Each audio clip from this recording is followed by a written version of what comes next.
I'm back, bitches!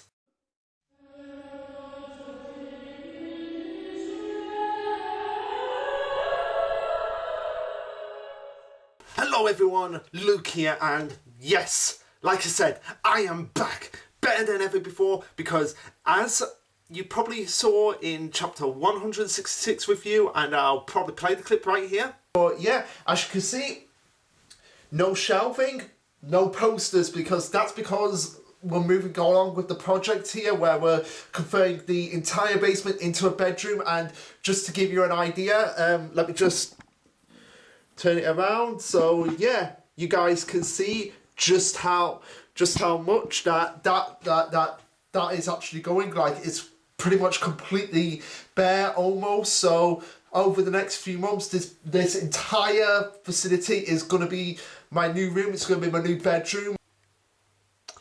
Yep, we have finally done the conversion on the bedroom, and just to show you how different it is, before I was doing it this way, talking to the camera, and there was like, you obviously had that big white space, that big bricked wall space behind it. Well, as we'll demonstrate, that space is now a window. So, yep, that's different. And obviously I'll get the camera back into its proper position. There we go, that's better. Obviously I'll do an entire room tour, because this bedroom conversion, this basement bedroom conversion took a lot, and it kind of took a lot out of us. So yeah, eventually I will do a room tour, maybe not this week but next week. But yep, as we know now, as I'm sure everyone's aware of by now, Promised Neverland is finished. I've still got the final 4 chapters to do, which I'm going to be doing today. Then next video that I do will be a retrospective on the series, and then after that, moving on to Dr. Stone. So yep, that's all. That's everything. The update now. Well, I'm back now, better than ever, and obviously it's not just going to be Dr. Stone reviews. I've got plans to do, because I've on the Discord server, the Control Chaos Discord server, which, go and subscribe. I'm a mod on there. I do a lot of chill song sessions. I want to give my thanks to David, Furman and Red, who have been very supportive of me being on there, and I'm awesome, massive fan of those guys. Go and subscribe to their channel, Controlled Chaos. They're amazing.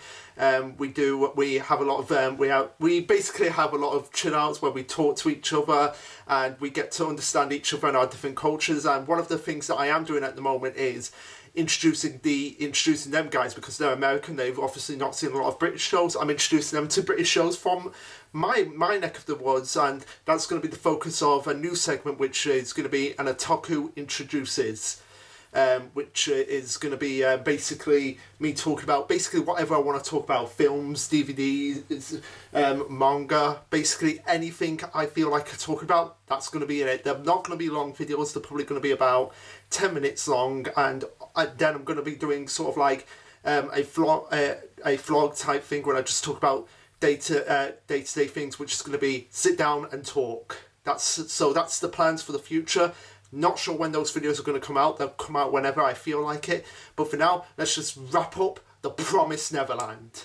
Alright, so this will be chapter 178, titled To the Human World. Yes, after years and years and years, we're finally going to see what the human world looks like and everything.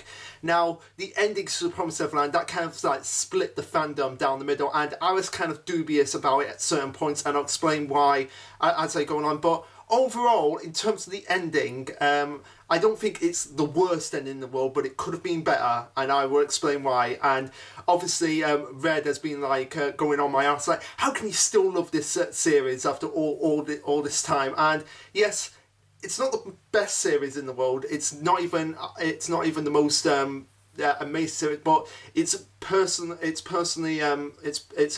series to me that I have a lot of attachment to, and I'll explain why when I do the retrospective. But yeah, so we're finally going into the human world now. If you remember at the end of the last chapter, Isabella sacrificed herself to save Emma, to have her go on and have a better, more fulfilling life, and she felt that she needed to sacrifice herself after all the crap that she had done for everyone. So yeah, it was an emotional send-off, and I thought it was the absolute perfect send-off for Isabella's character. But anyway, the chapter starts off with Musica meeting up with Emma at Gracefield House, and as Emma meets up with her, she just embraces Musica because she thought Musica was actually on the verge of being dying, but as it turns out, Lewis came in and saved her, and basically that was his role. Okay, going off on a bit of a tangent here for a moment. What was the point of bringing Lewis back? Like, seriously, what was the point of bringing him back? He was one of my favourite villains in the series, and they brought him back, and I thought, like, oh great, they're going to have a rematch with Lewis, that's going to be great, it's going to be a final test for Emma to see how far she's coming, if she deserves to go to Demon World. Nope, we don't get any of that. He just showed up, saved Musica and Songju, crowned Musica the new queen, that's it. Okay, I get that they needed someone to actually prove that Musica and Songju were not bullshitting and everything, but no, come on, you've got to bring back Lewis, he's got to have a fight, and he didn't, and that's what pisses me off the most here. Out of anything that happened with the ending, Lewis only doing the minimest of minimist things to make his return seem important. That is what pisses me off the most here. So, seriously, of anything else, you can't go lower than that. As Emma explains to Musica about what happened to Isabella, she goes, I see, your mother, but now you're free. You really did it. It's amazing. Congratulations. And Emma goes on to say, it's thanks. It was because of you and Songju, because you helped us. And again, yeah, that you've got to commend them for that, because if it wasn't for them, despite several hiccups with Songju's character, if it wasn't for him and Musica, Emma and the others would be dead, basically. Like Emma specifically, because Emma, I believe, at the when they were being chased by the demons, collapsed, and it's like Gilda had to take it upon herself to trust this stranger that came out of the forest area, and had to go with her instincts to the fact that, well, if we don't go with them, we're going to die anyway, so we might as well bite the bullet and take the risk. So yeah, it was because of them that all of this eventually actually happened, and it was because of the fact that Musica did strike up a friendship with Emma that made her drive forward and push herself forward to achieve her goals. But anyway, Jemima and a few of the other smaller kids go on to say, I'm happy for you, Musica. Nobody's hunting you anymore and your friends won't get killed. And Musica is very grateful for that. But also it's because she met Emma and her family. So I think it's kind of like Musica meeting Emma and everyone kind of like struck a chord with her and thought, like, maybe this is the chance that I can finally stop running and get myself out of the situation that I've been in for the last 700, 800 years. Songju goes on to question about the promise, and Ray explains to him that they'll implement it tonight. And Musica was like, good, the sooner the better. Let me see it through as a friend and as the queen. Before Toma, I believe, it's like, see, this is the thing, it's like confusing because Toma and Limey come together. I believe Toma is the blonde one, says, but where and how we're supposed to implement the promise. And Emma's like, oh, that's below Gracefield, and we see like this floating fortress, kind of similar to what we saw with Goldie Pond when Lucas and Emma went down to the bottom of Goldie Pond, but that was completely destroyed, so they couldn't get out. But that was a way to get to the human world, and it was kind of like connected to Gracefield in of itself as well. So yeah, it's kind of neat that they actually tied that back into an earlier event in the series. And as much as people tend to dismiss the later parts of Promised Neverland, I'm really glad that they happened, because it kind of like brought everything that kind of was at the beginning full circle and kind of made it relevant in the finale. As Oliver and Violet look on, they're like, an island floating above golden water, just like the underground lake at Goldie Pond. Oh, now I get why it was called Goldie Pond, because the water was actually golden, and I really want to see the golden water in the anime, even though I'm not a massive fan of the anime. But again, like I said, I'm glad it got a lot of fans into the Promised Neverland. But seriously, that's one of the things I want to see. I want to see golden water with that with that island floating and then oh, that's why it's called Goldie Pond. Continuing on, one of the mothers was like, what is this place? And that's interesting because I don't think either of the because that brings up the point that that even though you become a mother, you don't get like all the secrets or everything about the facilities, about how everything's run, because you are still cat yourself. So if the mother's actually found out, like, oh, this is a place that we can actually go to escape from the demon world, to escape out of the clutches, then they would take advantage of that point. So the demons probably did everything in their power to keep that at bay and keep that information suppressed. And I love that, the fact that they have that idea of the fact that even the people that are in charge of you and looking after you and making sure that you're right front for the kings, queens, royals, and nobles, they still they still have information suppressed from them as well, to keep them at bay and keep them like under the tight-knit thumb of everyone that's in control of the demon world. Norman continues on and says, I've heard of it. The passageway the Rattari clan used to come and go as well as transport goods, which again makes sense because it was established that this was the way to actually get from demon world to the human world. So it's obviously a way to actually transport goods like food, supplies for the kids, so that they're actually kept in this promised Neverland of sorts, as the title of the series suggests. So yeah, that does make sense. Emma goes on and says, I will use this water to tell the demon god, which I still don't know, how do you pronounce the name of the demon god? Like, it's in the demon language, like, come on, just reveal it in English, please. But anyway, that's just a minor nitpick of mine. Emma's going to use it to tell the demon god that she wants to implement the promise, and then they can safely go to the human world. As Jemima questions, like, how is she actually going to go to the Seven Walls again? Emma says, oh, no, I'm not actually going to be doing that. Phil questions, what about the reward? The reward of everyone will be okay, and you have to give a reward, right? Yeah, yes, and I'm glad that they brought this up, because it's like, yeah, what would be the reward for Emma for getting everyone safely out of Demon World and to a safe place where they're not actually having to be eaten again? So what would be the best reward for that? Emma goes on to say, no, they all go on to say, you're going to be able to go to Human World too, right? As Emma's cheerfully saying, don't worry, but looking back now, yeah, you can tell from this panel here that, I'll show you guys, don't know if you can see it, yeah, from this panel here with Emma, yeah, you can tell something's not right here, and I really wish I'd seen this first off, but yeah, something doesn't feel right here. As Phil's going, really? You're not going to die or be forced to stay in this world, which again, I think a lot of people were kind of predicting what was going to happen, like Emma would be forced to stay behind and sacrifice herself for the sake of her family getting out of Demon World safely. But Emma's like, for sure, me, everyone here, and the children in the other forms will all survive, and we won't be left behind, and we can all go to the human world alive. And Phil's like getting really worried here, like, wait, if you're going to survive, then what's the reward? What's the price we're paying for going to the human world? As Emma looks on at all her friends on display, all the friends that she's built up as a family over the series.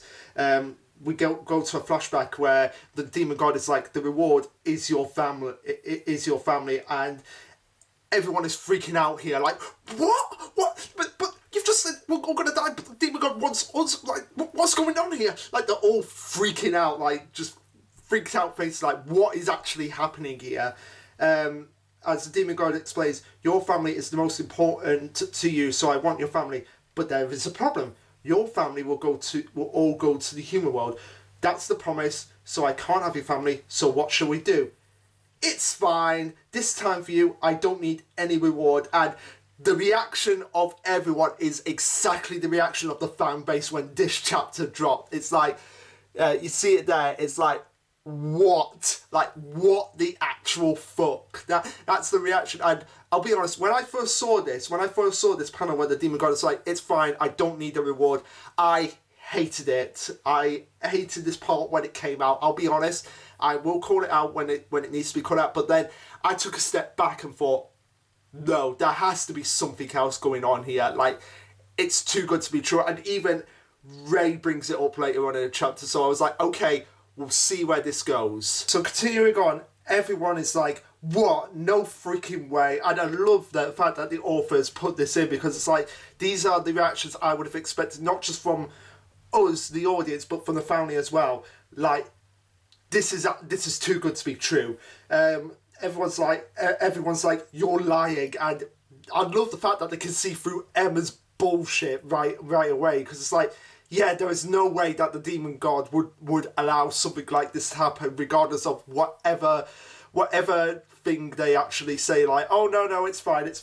Everyone's like, so all of us children can go to the human world without exception, and lie. It's impossible. That there is no reward. Spill it. And Emma's like, that's what I thought too, and you can tell, like, the fact, like, oh my god, they figured out what's going on. I've got to create a bullshit reason to get out of here. And she says, and it flashes back to the demon god going, for the last 1,000 years I have taken everything from you, so those 1,000 years are the price. You have entertained me in various ways, so that's enough. And as the younger kids are like, really? Then there's no reward and everything, that's great. But Ray actually brings it up, and you can tell everyone's like looking at Ray like, what's going on here? Because he's like, no, something's off. It's too good to be true. That is the reaction. I was like, yeah. I was like, after I took a step back, like, no, this is too good to be true. We've got to see where this goes. Norman asks Emma if it's a deal that you will have to sacrifice yourself. We'll just have to remain in this world. Emma's like, no, there's really nothing, and you already know how dangerous it is to stay in Demon World. But I love the fact that they're actually challenging Emma here. Like, we know something's going on here. We know you are lying, so spill it here. And I love the fact that they're like, that Emma has to actually think on her feet right now, like put her skills to the test, like, how's she going to get out of this? Because they know she's lying, but it's like, how far can she actually take it? She goes on to say, it's okay now, but maybe the demons who will want to eat human... It's okay... No, she goes on to say, it's okay now, but maybe the demons will want to eat humans again. Or there could even be demons like the one that killed Mother, that won't just accept the fact that the farms are being abolished. That is true. There's still going to be people, regardless of whatever changes happen, there's still going to be people that are going to be like, but I liked it the way it was. This isn't fair. No. There's going to be people that are going to be protesting that, regardless of whatever decision, whatever outcome happens. Carrying on, Emma says the farms are gone and Musica has become queen, but no one can govern the appetites of the citizens because the demons eating humans isn't a sin or a crime. We should disappear into the human world as soon as possible. And that is true. You have to get out of here because you have no idea if any other citizens will be coming for you. Emma says, I'm not being sacrificed, not just me, nobody else either. And Phil's like, really? And Emma's like, really? But yeah, they can tell, yeah, something is clearly off with Emma. But they just go along with it. Like, okay, if Emma's saying, yeah, but again, Ray is still adamant, like, no, this doesn't actually make any sense whatsoever. That the demon god could never... And Norman's like, you think they have an ulterior motive, and Emma's like, I thought that too. Maybe the human world isn't peaceful, even if it is. There's still a lot we have to worry about. And again, that is true. And I love that they're bringing up all of these, because even though we're not necessarily going to get a human world arc, which I'm kind of disappointed on, these were kind of things that I thought that would actually come up in a human world arc. So I guess we're gonna take whatever situation we can get. But yeah, they're bringing up all the points that I thought that if they actually did go to the human world, what probably would have happened. Are they going to accept us? And what about the seizures Norman and the others have? The future may not always be bright. Maybe that's why there was no reward. But even so, I want to implement the promise and go to the human world with everyone else. And she concludes by saying, because I know I can get over any worries or challenges as long as I'm with you guys. And even though there's still doubt in Norman and Ray's eyes, they're just kind of like accepting it now. Like, we can push and push and push for everything, but at the end of the day, she's not going to tell us, so we might as well just go along with it. Emma says that we can work together to create a brighter future. Let's go, as everyone starts celebrating. And Emma uses her blood again with one of the flowers and holds Phil's hand as she comes in contact with the demon god again, as he's like, ready? Yeah, we're ready. And as the demon god implements the strategy, you can see Emma kind of murmuring, like, kind of like that. that wormer face. Like she again, like I think at this point she's putting on a brave face because she knows exactly what's going to happen now. Like even though she's saying everything about we can get a lot overcome challenges together as long as we're together. Like there's emphasis on the word together here. So yeah, keep that in mind for later on. And it's the kind of thing like when I'll get into the ending of the series more in the retrospective, but I'll talk about it briefly when we get to the point where it actually does end at the end of chapter 181. As the promise starts happening, we see the water start rising up, and we see all the stairs and everything just like sort of like contorting together, sort of like whirling around in some sort of like portal area. As Emma goes, "Bye, thanks, Musica and Sungju," as they're like, "Yeah, good luck. I'm so glad I met you, Emma. I'll never forget you, even if we live in different worlds." And again, never forget. That is another important element that you have to keep in mind here. As Musica thinks to herself and says, "We'll all be friends." As every one of the kids and everyone starts contorting and everyone and plopping down, as sort of like they're being plopped down into the water, we finally make it to the human world where we see the Statue of Liberty, but like in a very futuristic style New York, as Phil washes up on the beach with everyone, but Emma is nowhere to be found, and that's where the chapter ends. So yeah, it was too good to be true, and that's when I was like, yeah, okay, we'll see where this goes. Alright, so moving on to chapter 179, titled Compensation.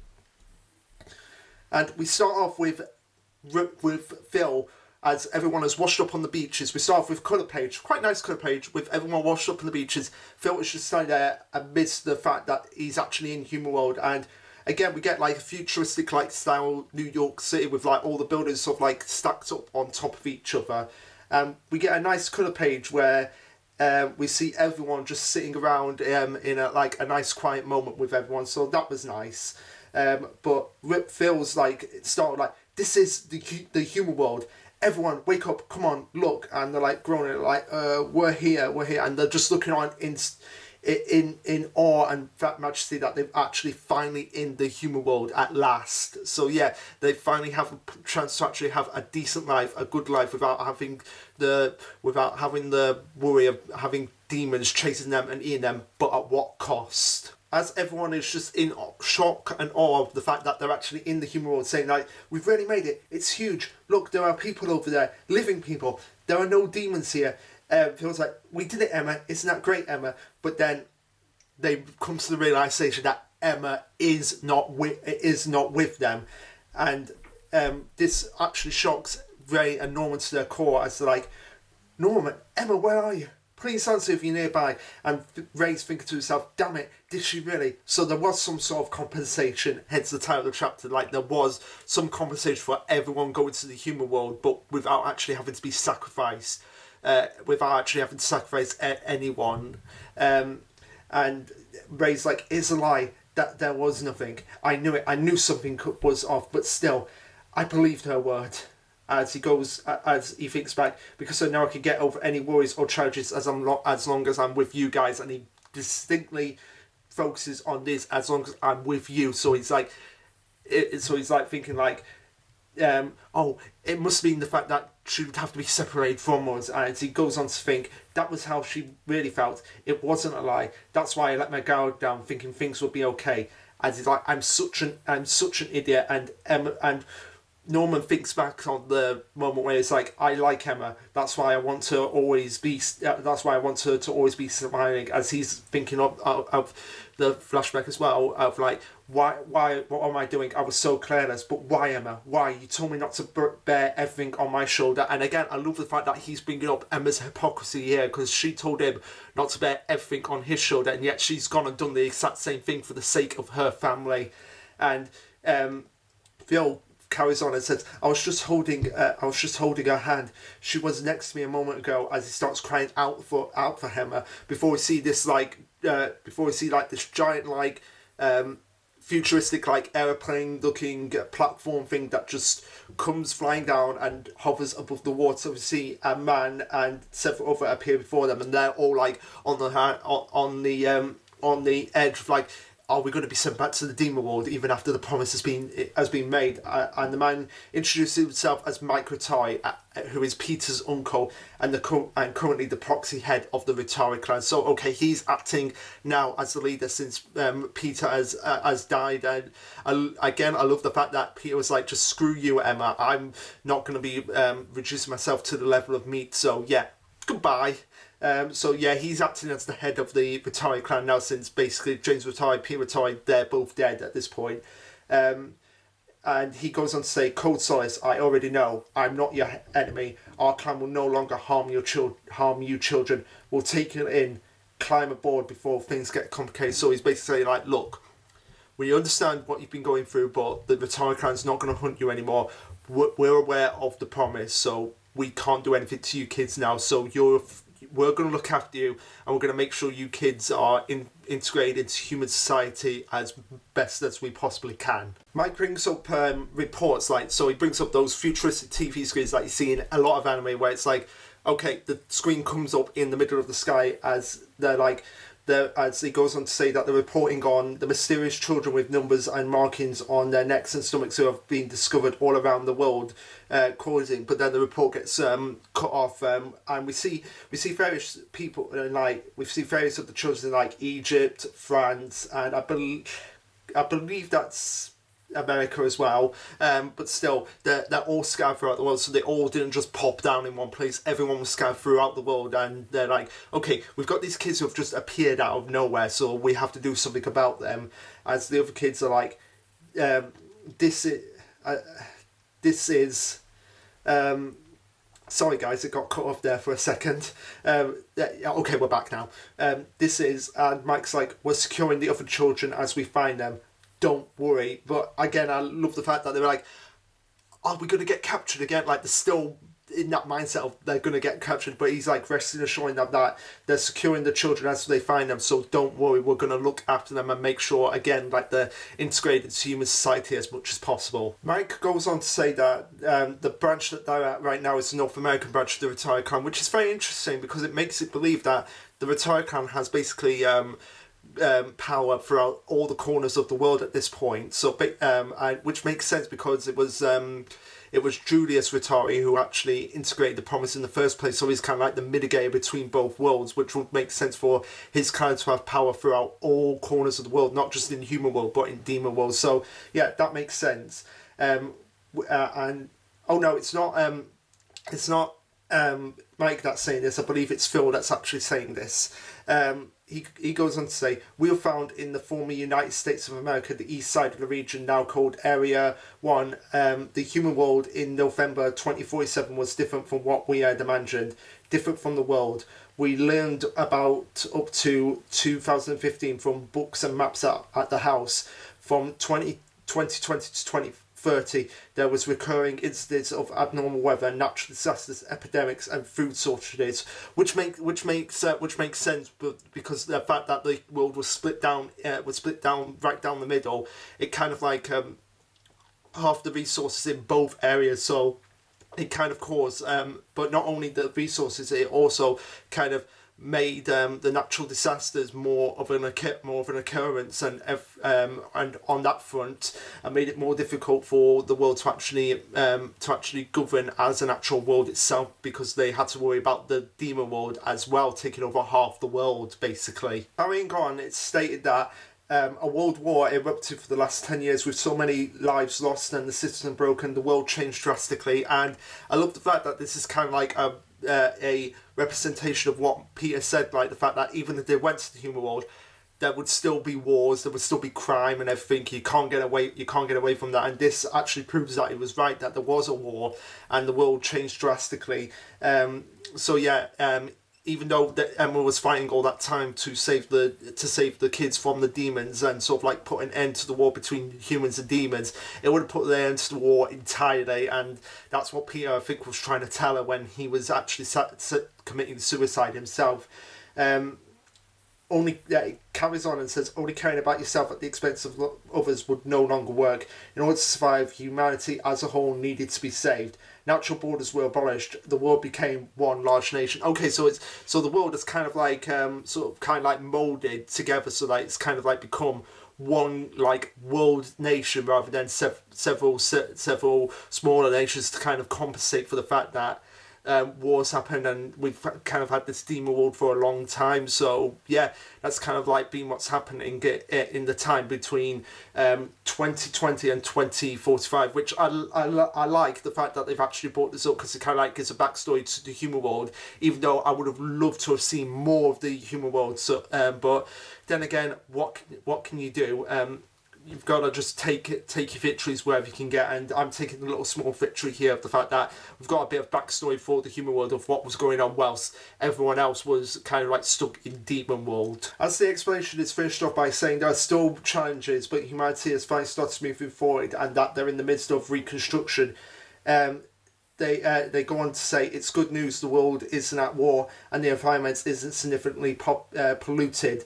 Actually, with natural borders abolished, there's no concept of integration. The situation makes it easier for us to be accepted. And again, I love that, because that is actually true. If you had like a world nation, like where all the nations are kind of like brought together as one, then there wouldn't be immigration anymore, and the kids could actually be instigated into society without having being the backlash of being discriminated. The fact like, oh, you were raised to be demons. Oh, why should we bring you to our level? No, it's the fact that the world has become one nation. And the fact that everyone is kind of like moving forward together as like a whole species, one species. Because the whole concept of racism with human society, in my opinion, is actually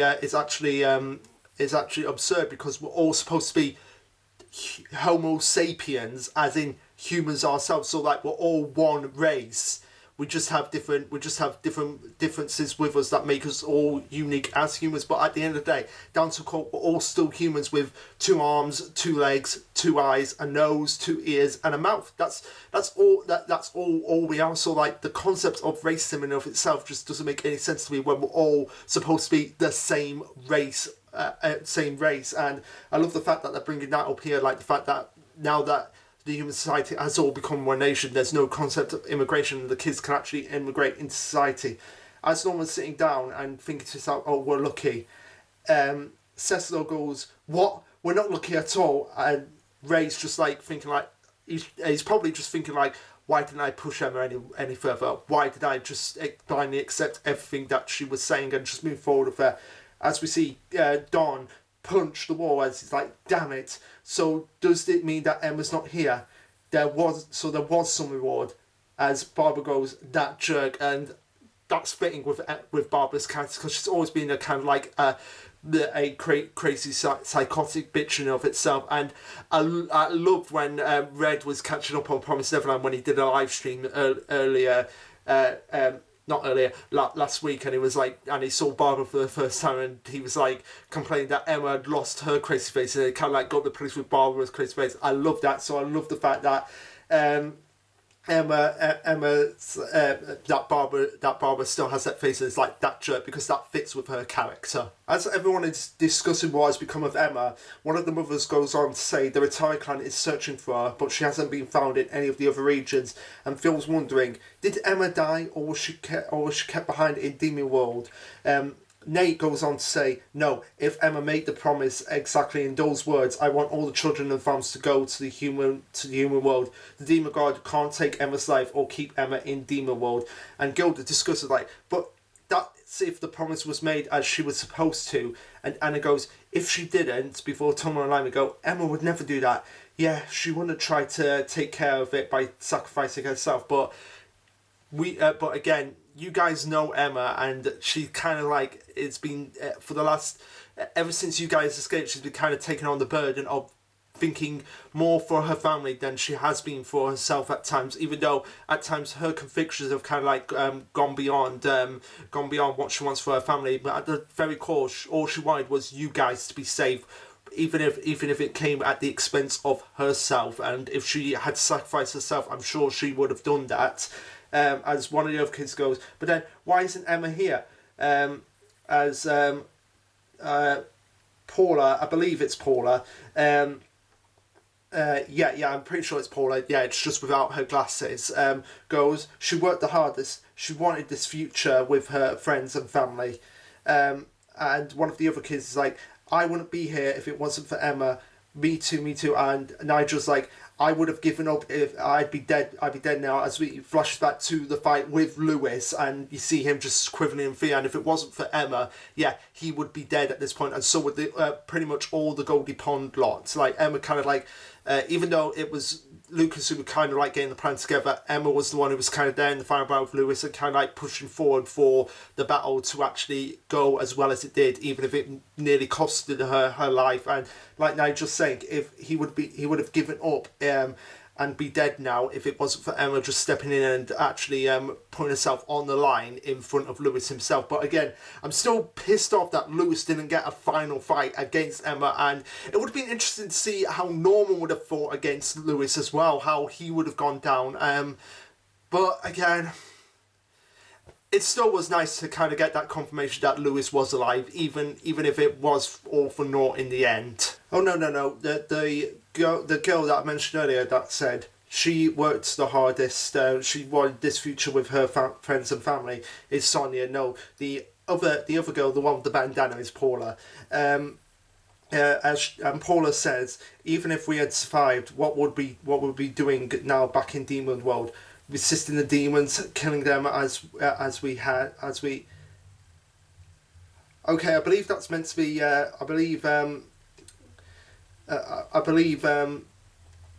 No. Yeah, I can see where they're coming from. Like, it's just hard at times to remember all the kids' faces. Sack, that was it. So sorry, I'm just trying to get my terminology back in. Sack, I believe there's kind of like a type here where it says. Killed them. Killed them as we hid. I thought it was said killed them as we had, but no, it's killing them as we hid, living every day as if it might be our last. Violet goes on to say, yeah, we were only able to come this far because of Emma. And Gillian adds to this conversation by saying she was a goody two-shoes, has always suggested reckless things, but because of that recklessness, we are able to be here. See, that's kind of like the two-edged sword with Emma as a character. Yes, I'll admit she doesn't have the best character development in the world, and she can be seen more like a Mary Sue, but at the end of the day, I think that works for the series because you need to have like that kind of like hopefulness. Yeah, Mary Sue's like she's just a perfect character with no flaws or anything like that. But again, I feel like her being a good two-shoe and being reckless is a genuine human flaw, but I can see why people would feel like she's never actually challenged enough of herself, and I can get that as well. But again, like I said, that recklessness of her just diving into everything, kind of like gave them hope. It's like, well, even if we don't go along with this recklessness, we're still going to die anyway, so might as well go out with a banging of ourselves.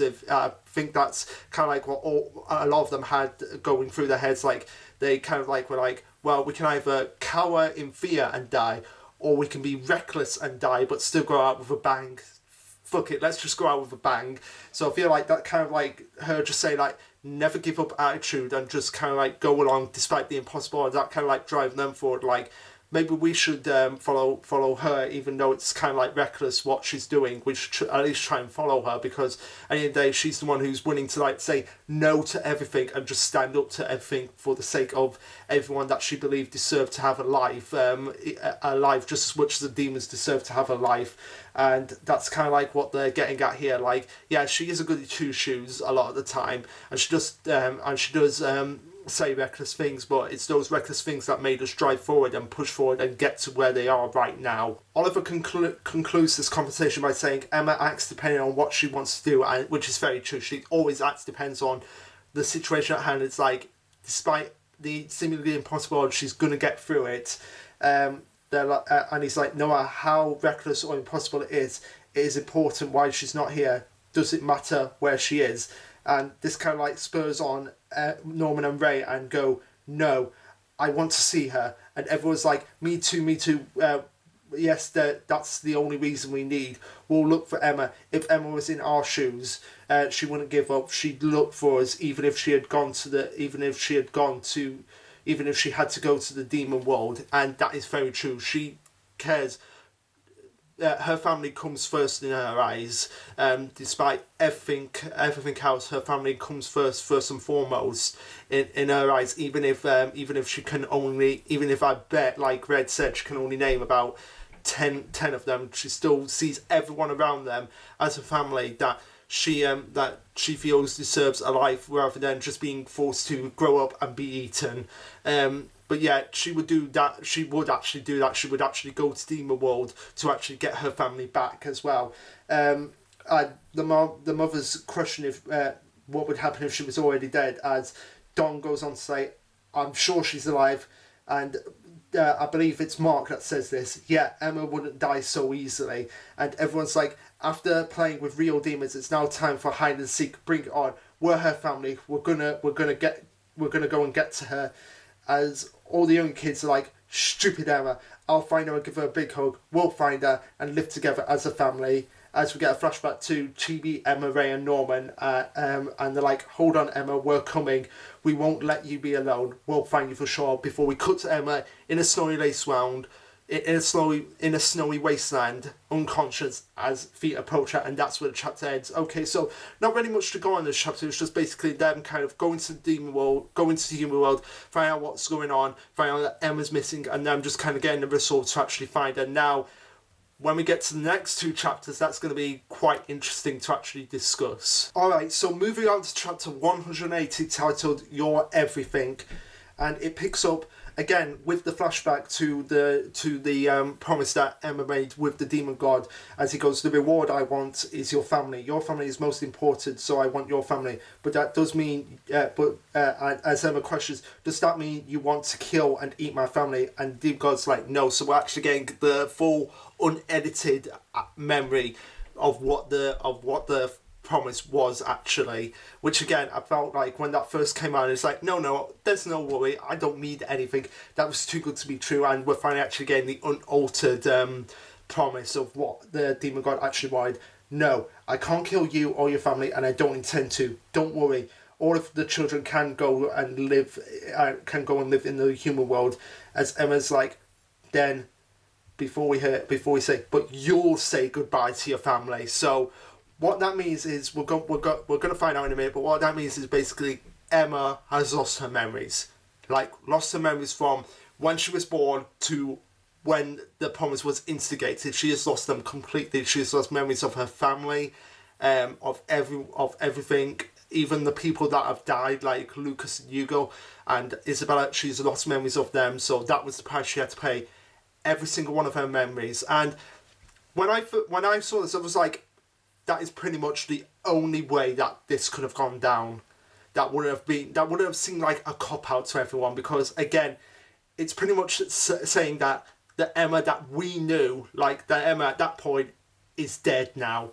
Like, she's killed, because when you lose your memories of who you were and who your families were, then you're pretty much dead. You have nothing in that regard. And again, that I love that they went down this route, because it's kind of like saying, like, okay, well, we're not actually going to kill Emma, like Emma physically kill her, but we're going to kill her mentally, basically. So it's going to be a mental killing. And I love that, because it's like, she's not the same person she is now. Like, this person here in the snow is not the Emma we know. She's a completely different person who has no memory of anything, but we're going to call her Memory just for the sake of brevity. Even though she does get a new name, we never find out about it, so we're still just going to call her Emma. But at the same time, the Emma that we knew from the start of the series to now is dead, basically. Dead mentally. And again, the reason why I like this, and I like this situation that Emma's in, is kind of reminiscent of the original Fullmetal Alchemist series, the one that has the villain Dante instead of Father. And that's not really a bad series, but Brotherhood is miles better in my opinion. I know I said I kind of like them equally, but Brotherhood, looking back, is a lot better. But at the same time, what happens in that series is that for Ed and Al to get their bodies back is the fact that Ed had to sacrifice all memories of the journey of the past 4 years that they had taken on as the equal exchange. So this is kind of reminiscent of that. Like, it's kind of like the equal exchange that Emma had to give up her own memories and the journey that she's been on through the past 4 years in our time. Basically, that's kind of, again, it does very reminiscent of the sacrifice that Ed had to make in the original Full Metal Alchemist series. Like, it's kind of like, I'm going to lose my memories, but at the same time, my family's going to be happy and safe, and I won't have to worry about that. And I loved how they were putting emphasis on being together and being together as a family, and how that's just completely void and flushed down the toilet at this point. Okay, moving on, we see the figure that was approaching Emma, who kind of has a gas mask and a hoodie, and had something RP. Is he from the Raccoon Police Department? That would be pretty interesting. Like, is he Leon? Is he Leon Scott Kennedy? Oh, get him in there and fight the demons as well. He'd do it in a heartbeat. But no, it's not Leon Scott Kennedy. I just wanted to make that reference. But anyway, he goes on to say, "A human. What is a human being doing here?" As he takes Emma back to his cabinet with a log fire, and she wakes up and he's like, "Are you awake? You're awake. Where did you come from? Why were you out there?" As we see him kind of reminiscent of like an older Norman, like kind of like an older Grandpa Norman, and I like this guy's design. It's quite interesting. Anyway, as he asks Emma, where'd you come from? Why were you out there? Emma's like, "I don't know." So again, like, she's completely lost her memories of everyone or everything, like even who she actually is. As she goes on to question, why was I here? Why did I can't remember everything. As we get the actual promise itself, your past memories and future connections, everything. I will take your family from your world. So again, it's kind of like Emma is completely alone, which is tragic but very poetic, of the fact that the person that wanted to be there with her family and have happy memories with the future of her family can never have that. She can never have the family that she wanted, like the Emma that she was now, completely dead, completely gone, and she is all alone. The demon god goes on and continues to say, "That's the reward. I'll grant you your wish, but in return, you'll never see your family again." And Emma is completely shocked by this, but at the same time, she knows that there's not really any choice, and if they stay in Demon World, they're going to be killed. So I have to make this promise. I have to do all of this, even if it means not having the future that I want with my family, and I'm going to be dead as a result of it. And she agrees to this, as we see the title page, which shows Emma living happy with her family, but at the same time knowing that that future can never happen now because of the promise that she actually made. As Emma is recovering with the old man, he's like, "What's your name?" "I don't know." "Where did you come from?" And she's trying to remember as much as she can, but at the same time, the more she remembers, it just completely goes blank to her. "Your parents," and she just goes blank on that as well. "What were you doing out there without a mask and wearing such light clothing?" As Emma tries her best to remember, the man can kind of say, like, okay, this is kind of something that's not really something that I should be pushing for. And he's like, "I'm sorry," but Emma's like, "No need to apologise." As he goes on to look at Emma's belongings, she's like, she doesn't have anything that serves as a clue to her identity, but she has a rifle. As he's like, "Well, you're not hurt. I'm glad you're okay. There are no villages nearby, and we don't have a signal up here. I can't call for help until spring. I can offer you food and a place to sleep. You might remember eventually. Don't rush. Just rest." As Emma's like, "Thank you," and we see the time flow by when Emma's trying to remember, but she's spending so much time with this guy. And I love the fact that they've kind of like become kindred spirits in like these in these past few months, of the fact that they're both alone out there and they kind of have no one, so they kind of have to rely on each other right now. And it goes on 1 month later. Okay, so it wasn't 3 months, it was 1 month later, as the old man asks, "Have you regained any of your memories?" "No, sorry." And as Emma's sleeping, we see Musica, but like her face is just completely blotted out, which this is something I'll get in. Like I said, I'll get into it at the end of the next chapter. The fact that this is something that I really wish would have happened, like how the ending of Promised Neverland could have gone, in my opinion, but we'll get to that. Emma carries on and says, someone's calling out my name, as we see flashbacks of everyone throughout the series. And again, it's sad, the fact that this had to be the way it is, the fact that she could never remember Mother, Lucas and Hugo, the three adults in her life that died for her to be in this situation. She can't remember at all, and it does pull on your heartstrings a little bit. The fact that someone who has been on this long journey, lost a lot of people, lost the people that have become mental figures to her, and she can't even remember them. She can't even remember their face, what they look like, or anything. Continuing on, Emma starts to hear Emma, as we see the families, but especially Norman and Ray, who are like, who are all of you? Who's Emma? And if that doesn't get you, nothing will. Just the fact that the two people that have stuck by her, that she has gone through to hell and back with, like, Ray put his life on the line for her in the fight with Lewis, and now, like, they're just blank voids to her, basically.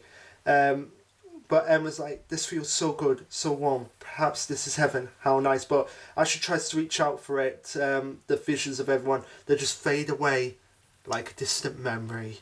As Emma wakes up and she's like, that dream again. And as she goes around the cabinet looking for the old man, she sees him walking around in the snow and decides to follow him outside to just basically a winter graveyard. And the man brings up, they're my family, as Emma just like thinks back to all the pictures that were on the wall. And again, it's very sad, the fact that we have one person here who's lost his family and just has all the graves around him as a constant reminder of the fact that they're gone now and he's all alone. And we have another person who hasn't lost their family per se, like they're not dead, but at the same time they've lost them mentally, like they've lost the ability to actually remember them and remember the good times they have. And it's very poetic and sad at the same time that these two people who have lost their families in two different but similar ways have found each other and kind of find someone that they can actually lean on. As the old man goes on to say, my family, my friends, my home, I lost them all in a stupid war. I alone was left behind alive. And again, I love that because this is probably a reference to the war that happened in the 10 years and kind of like changed the world to what it is now. But at the same time, it also leaves behind a lot of suffering and a lot of sadness, and it leaves behind painful memories, and it leads to the death of losing loved ones. And the fact that, again, he's been left all alone, he kind of like saw something in Emma and kind of like decided to take her in and look after her, because he would have probably gone even crazier at the same time if Emma hadn't have come along at that moment in time and kind of given him someone to actually talk to and reminisce on the old times. But at the same time, Emma can't actually remember her family or anything that actually happened, and it's kind of like he's the only one that she's got at this point, so she kind of has to stay with him at this moment in time. Also, side note, this guy has had more character development and we've learned more about him than pretty much half of the kids that Emma was claiming were her family, and that's kind of sad but awesome at the same time. So I can't wait until Red gets to this point and brings up that. But anyway, continuing on, Emma says, that must hurt. Yeah, it does. But although they're dead, they're still my family, and this buried village is still my hometown. As long as I stay here and remember them, I can be with my family and friends. And just saying that, that gets you. That really does get you. The fact that, like, that's just driving home, that just the stake in the heart for Emma. The fact that he can remember his family, even though they're not there with him physically. He can still remember them mentally. Whereas Emma, even though her family is out there physically, she can't remember it mentally, and I feel like that's even more painful. The fact that you can't remember all your loved ones, your friends, family, all the memories you've had over the years, because that's all we have as humans. When our families are gone, we have memories of them. That's all we have, memories of people that have helped us over the years, people that have been mentors to us. That's all we have, memories, and to lose them, that's kind of like a fate worse than death. The old guy says to Emma, I wish I could search for your family too. If they're alive, you'd want to see them, yes. But Emma's like, I don't know, since I don't remember anything. Even though I tried, the inside of my head is just like the snow, pure, white and blank. When I look at this necklace, I feel something. The morning after I have that dream, I feel sadness. Even though I don't remember anything, even though I don't know the people, even though I've forgotten them once I woke up, I feel warmth. I long for them. So it's like kind of like I can just reach out for them, but then I wake up and they're gone. And without understanding why, it makes me cry, and I don't blame her, because that's exactly the kind of thing that would happen. Like the fact that she's trying her best to remember what actually happened, but she can't, and it's like hurting her emotionally deep inside as she breaks down and crying, and the old man actually comforts her as the sun rises on a new day for them. Before Emma continues on and says, somehow I know clearly that I won't regain my memories of or who I was before. So again, like I said, the Emma that we've known throughout the series is dead now, like, and there's no going back for that. Like, she's dead mentally, like she's not dead physically, but she's dead mentally. Like, she's a completely different person now. As she goes, but I start to think that's okay. With my new name, my new self, I live today and seek out tomorrow. I stopped having those dreams. So it's kind of like the old man kind of like helped her move on from that memory. It's like, look, even though you don't regain your memories of your past, you have something that is equally more important: new memories and new experiences. And again, I would have loved if that was actually the case. The fact that would drive it home, but as we'll see in the next chapter, that's probably not gonna. That doesn't actually happen. As the old man and Emma, like, I know she has a new name, but fuck it, we're just gonna call her Emma now. She's always gonna be Emma, regardless of anything. Well, there are so many houses, so many people as they go into a town, and they're like, "Don't get lost. We're going home as soon as we finish shopping, or there'll be no more trains to take back." As Emma happily trucks along with the old guy, before we see Ray, Gilda, and I believe Phil is with them, and that's where the chapter ends. So I was going to cut it out there, sorry guys. So I really like this chapter. Again, it was really symbolic of two souls coming together, one who's lost their family physically, but one that's lost them mentally. And I feel like the one that's lost them mentally has had kind of like the short end of the stick, because, like I said, we only have our memories of our families and friends, and to lose them, that's kind of like a fate worse than death. But now, on to the final chapter of The Promised Neverland. It's been a long journey, guys. Been a long journey over these past 2 years of doing the final 81 chapters of this series and doing the final stretch of this series, and I really wish I could have done it all the way through, but Shueisha kind of got in the way, and things in my life kind of got in the way, which kind of led me to feeling depressed. And I will talk about this all in the retrospective when I get a chance to actually do it. But for now, let's move on to the final chapter. Alright, so this will be chapter 181, the final chapter of The Promised Neverland, titled Beyond Destiny. And we get an awesome colour page of Emma just by herself on a beach with her family, just beyond reach for her. So, yeah.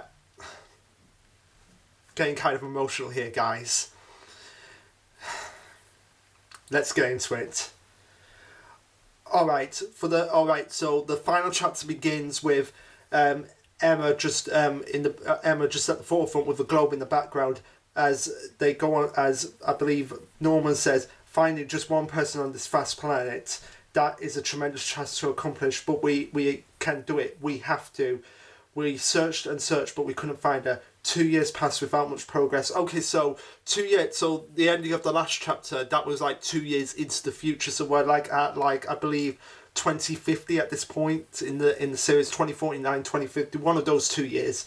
As we see Pepe going, she's nowhere to be found, and Nigel going, how could we have no clues after looking for so hard? And several of the other kids who have different clothes now, so like they're kind of being moulded into society at this point. They're kind of having a good life despite all the trauma and psychological turmoil that they've probably had to go through years and years of being in Demon World. They're sort of like getting into society as best as they possibly can. as they go, she's alive, right? She's in the world. Could it be that even though she's in this world, we're destined to never see her again? Yes, Toma. Yes, you got it correct. As Lima goes on to say, separating her from us was the reward for the promise. And yes, you got it. You hit the nail on the head. Like, no matter what, even if you did catch up with her, and I'm spoiling now, they do actually reunite with Emma. She's not the same Emma again. Like I said, the Emma that we knew, like the Emma that's alive now, is not the same as what they knew. So like, she like that Emma, the one that's actually going to remember her family and everyone, that's dead now. That's basically it. There's no turning back from that, and she's never going to see her family in that capacity ever again. Don continues on and says, "Don't say that. It's just that we haven't searched everywhere yet." As some of the other kids are like, "That's right, we know that. But where else can we search?" As Gilda brings up, Forbidden Zone. You know, like when Norman asked us to search for Misaka and Songju, and Don's like, "So what about it? Maybe there's a place like that here too. Areas where we can't go or aren't allowed to go or aren't allowed in," which again makes sense that they wouldn't think of those places until it's like a literal last resort. Norman continues on and says, "A country that doesn't exist anymore. Regions and countries that were destroyed by war or disasters. Places where people won't be living because they don't exist in 2049. Okay, so it is 2049. Yeah, I was right. It was like one of those years. But yeah, it was 2040. So the year we're in now is 2049. So again, it's kind of like been like 4 years since the beginning of the series, pretty much. They go on to say, "We're never giving up. No matter how much we search and come up empty, no matter what the reward was, even if it was destined to never see her again, we're going to change it. We're going to fight back, me and everyone. We'll even overturn destiny," which again makes sense in the context of what they want, but at the same time, you can't see the Emma that you've come to know and love. Like, she's a completely different person now. The Emma that you know is dead, Phil. So stop trying to get that in your head. Anyway, we cut to the present day, where from the end of the last chapter, where we have that time with everyone walking around and everything, as Ray's like, "Damn it, nothing in this area either. No luck on our side either." Which is okay. So Phil was holding one of the pens, and it was kind of like turning. It became a screen which had Norman on it, as he's like, "No luck on our side either." And Gilda's like, we can't stay much longer. We're gonna miss the bus. Let's come back later." As Ray's like giving up hope, and he's like, "Yeah, let's go home. After we meet up with Norman's group, then we'll look in the next area." As we see Emma running along for the old guy who has eventually become her foster father at this point, before Ray notices the antenna on Emma's head, and he's like, "Yes, that must be her." And we see someone grab his back, and he's like, and they're like, "Over here, Ray." As we see, it's Connie from the beginning of the series, and I love the fact that we have an element from the first chapter coming to play in the last chapter. I love that. I love the fact that we get moments like that when we have just one tiny moment from the first chapter coming back to play in the last chapter. I love that. But also we see Isabella and Hugo, which I'm kind of going to say here right now, because the fact that they put Isabella and Hugo there. Hugo was Ray's uncle. I feel like that was always intended to be revealed. It just never got revealed. But the fact that they've been put together side by side here makes me think that even either... yeah, it's got to be Ray's uncle, and Isabella's brother, because again, all three of them had the exact same personality, had the exact same drive and determination of just like, we're going to give up, there's no hope here. And it was only because Emma came in that they kind of like turned around, and they all had black hair, all had the exact same facial structure. They're all a family. Isabella and Ray are son and mother, and Hugo was Ray's uncle. I feel like that was always intended to be revealed, but it just never got revealed. So, and the fact that they have it here makes me think like, yeah, Hugo was always meant to be Ray's uncle. As Ray gets his second wind, he turns to Gilda and Phil and like, "Go on without me." What? Hey, Ray! As Ray just charges through the crowd, it's like, Emma, are you here, Emma? And he just narrowly misses Emma, and she like runs past the store, and the store that Emma's in, and he's like, maybe it was just my imagination. as Emma figures out that her necklace is actually gone, and the old man's like, where's your necklace? Oh, I'll go and check outside, and she finds it on the ground. And as she picks it up, she looks up and she sees everyone just surrounding her. So yeah, they have met again, but at the same time, Emma's not going to know them, and like the Emma that when he said you'll never see your family again, it's like never see them in the same way as she has done now. Like she's a completely different person, so we've got to keep that in mind. Like I feel like that's what part of the promise is. Like even if you did see them again, like physically, you won't see them mentally. Like you won't see them as the same person as you did right now. And she looks on in shock and awe as they're like, there you are, Emma, Ray, there you are, Emma, yeah, Emma, we're so glad you're okay, we've been looking for you, stupid Emma, how could you not do this? Like, they're all just like spouting out questions to her, like, how could you do that, think who you are all of a sudden, as Emma's just like backing off, like, who are you? And then this clicks to everyone, like, what is actually going on here? Like, Norman and Ray are the first ones to actually click, like, oh God, no, this is what's happened. And they're all just like, some of the kids are like, huh? You're kidding here. But then you can see that Norman's like eyes are just wiring out, like, oh no, that's what the promise was. As Gilda goes on to say, no way. Gillian points out that Emma doesn't have the numbers on her neck, and again, I had to really go back and look at this when I first saw this. I was like, oh my, she doesn't have the numbers on her neck. So yeah, completely different person. Like I said, the numbers were taken basically symbolic of the Emma that we knew is dead, because like the numbers were actually part of her, like who she actually was, like where she came from, the memories that she made from her time in Graceful House. Taking away those numbers takes away those memories as well, because like I said, she's not the same person as she was from the beginning of the series right up until when the promise was finally instigated. Violet goes on, she's not Emma. Before Dawn goes, no, we thought we finally found her. She looks just like her though. As Ray goes on to say, no, this is Emma. You lost your memory, didn't you?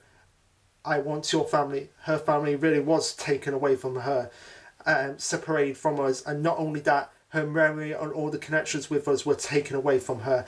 As Emma's like, I don't understand what's going on here. Like she's looking like absolutely confused and everything like, what are you saying here? What memories? Like who's Emma? What? Like that's probably going through her mind, right? That's probably going through her mind right now. And Ray's like, no wonder we couldn't find her. No, Emma.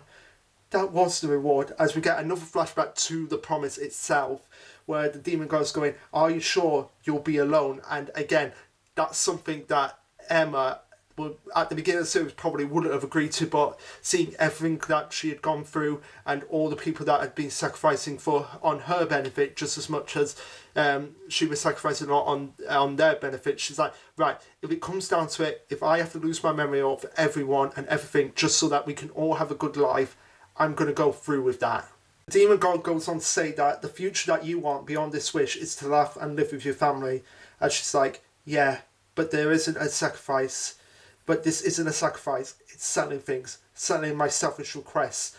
As we flash back to the point where she was like, I don't want to kill the demons. I don't want to lose anyone anymore either. So she's kind of like, right, if this is the only option that I have to do in order to make sure that the world is a better place, not just for me, but for the demons as well, and the humans, then I have to go with it. I have to go through with this, even though it's not what I personally want. I have to think about everyone else, and they come first and foremost. As she goes on to confirm that, of course, I want to be with everyone. I don't want to forget them, and this decision will probably anger them too.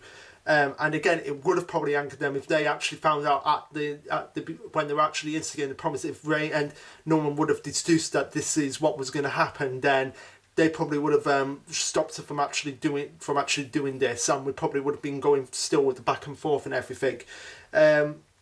Before she continues on and says, but this way everyone could go to human world. There'll be no more demons. No one will be filled. We'll have to be terrified. We'll never have to be terrified. We'll never have to kill. Both humans and demons can be free. We can completely stop the tragedy that we've been repeating up until now, which again makes sense, because again it's just killing the demons wasn't going to get them anywhere, and it was just going to lead to even more tragedy. And again, once you've gone through all that war and bloodshed and a lot of that, you lose a bit of your humanity from the fact that you've just slaughtered completely everyone without any regard for how they feel or what kind of society they've actually built up themselves. Emma continues on and says, "From now on, everyone can live happily. Thank you, it's the best future I could have hoped for." And we see the promise actually being instigated as Dawn's like, "You can't be serious. What the heck? It's true that we're alive in the same world. It wasn't a lie. You weren't sacrificing yourself. You alone, only you, had so much taken away." And again, that is true. She had so much taken away, but at the same time, it was for the best in Emma's eyes. Like this was the only way that she could see the world that she wanted to happen without any more bloodshed or anything like that. And they're like. And Gilda's like, "No, you don't remember us, don't you? It's me, Gilda. You recognise us, right, Emma?" And she's like freaking out, like, "I don't recognise you. I seriously don't recognise you." And she pushes them away, like she's like, they're like, "You recognise us, don't you, Emma? You recognise?" I'm like, "Stop it!" She pushes them, she pushes away, and then they're like really shocked, like Emma could do something like that, and like, "I'm sorry." Before we see Phil giving the puppy dog eyes, like a lost puppy dog that's fine its owner, but like the owner doesn't remember them. It's like she's scared. She really doesn't know who we are. As everyone's like, before no one's like, "This is too much." Before he actually comes up with an actual alternative for how to get through this situation, and he starts crying. He's like, "Thank goodness." This Gilda's like, "Norman, like, what are you doing?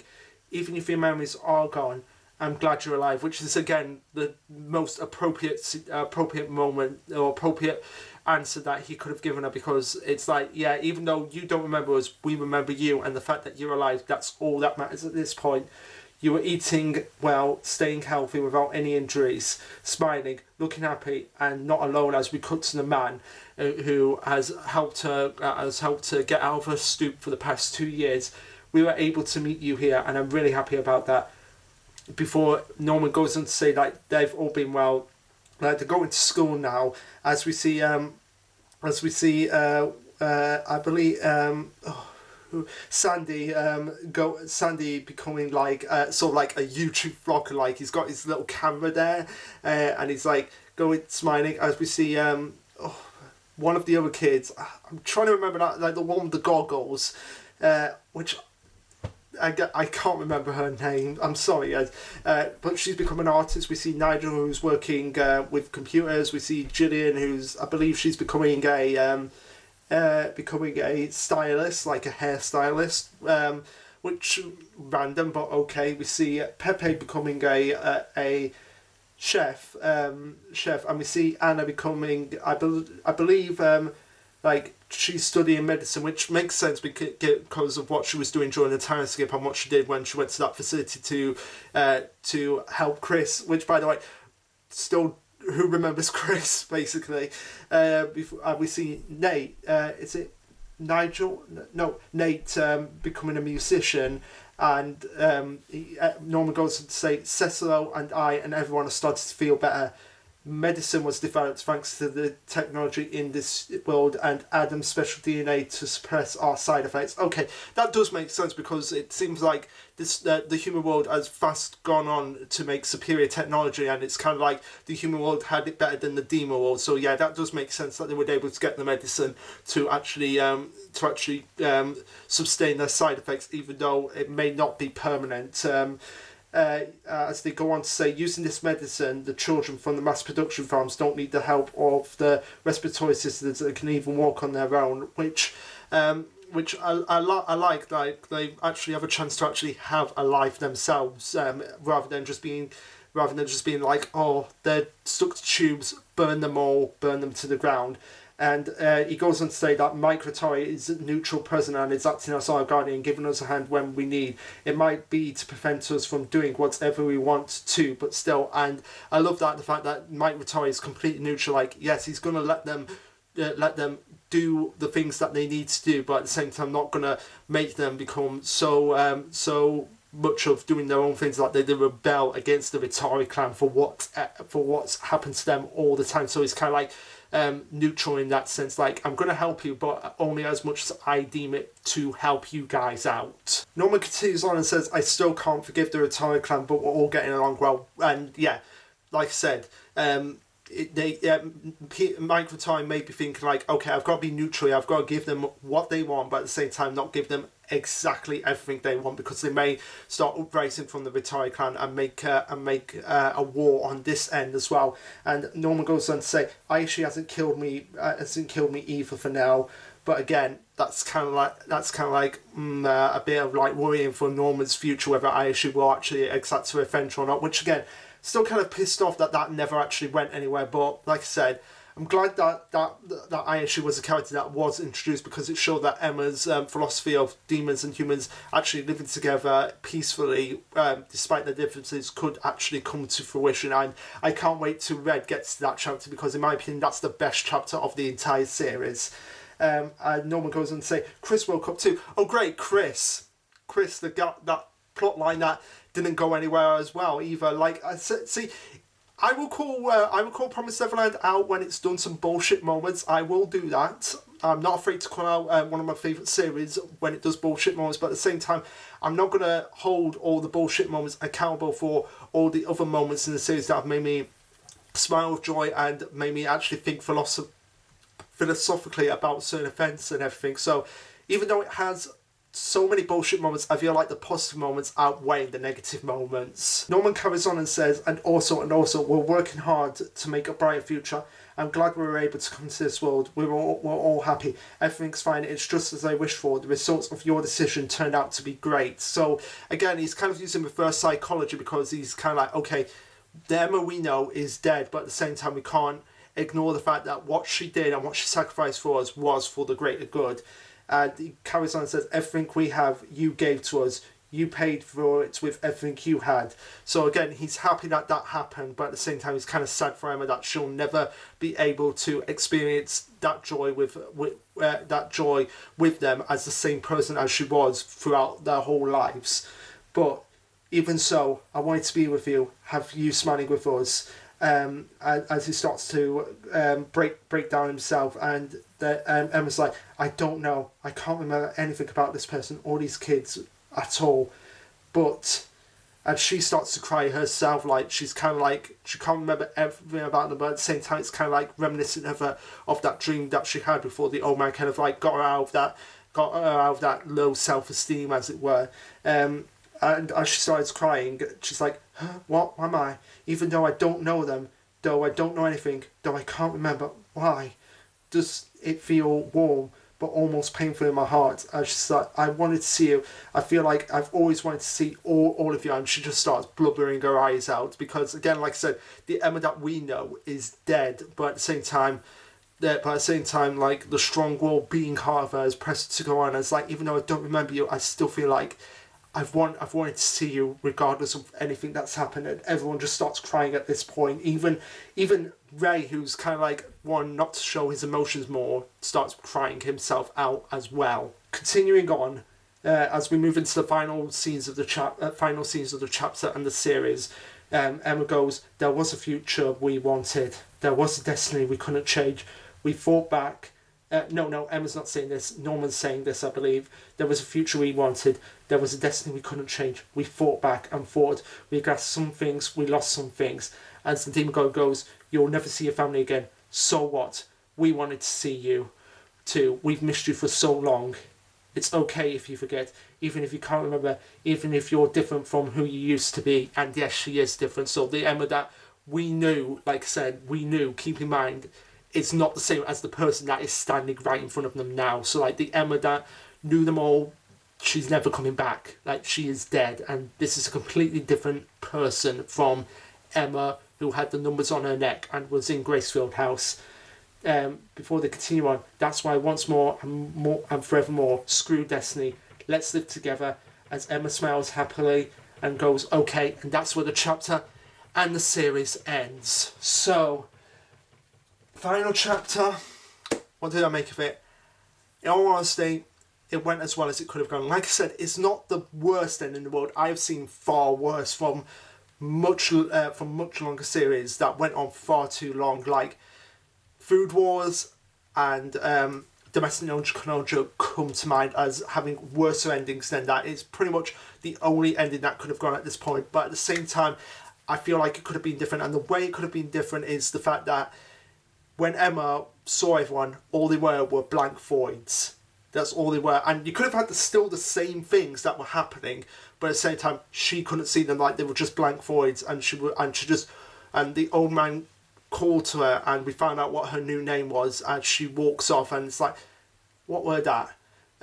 What was that? And they would have to accept that the Emma they knew was gone, but at the same time, she would want us to live on together in her memory. So that's how I feel like it could have gone a bit better, and that's what I want to say. But at the same time, I think I'll be content with it. Now, as for binging these final 4 chapters, I feel like binging them and going through them again, I feel like helped to improve the ending, in my opinion. But at the same time, like I said, could have been better, and I'll go into that more in the retrospective when I get to it, possibly tomorrow. Probably doing it tomorrow. But at the same time, The Promised Neverland, despite all its flaws, is a series I'll hold dear to my heart for years to come, and I'm still going to collect the volumes. And despite what Red or David or Furman from Control Chaos says, I'm still going to like the series. And despite every one of the bullshit moments, I feel like the positives outweigh the negatives. And like I said, it could have gone like the way of like, oh, I don't need anything, and everyone could have lived happy, good, but at the same time, I'm glad that they had that little more tragic element to it that helped it give that little bit more of a push. Like the Emma that we know is dead. She is not coming back, and they've just got to kind of accept that. But anyway, guys, let me know what you think of these chapters. Like, subscribe, comment, all that jazz. And this will be Lush Luke signing off. Later, guys.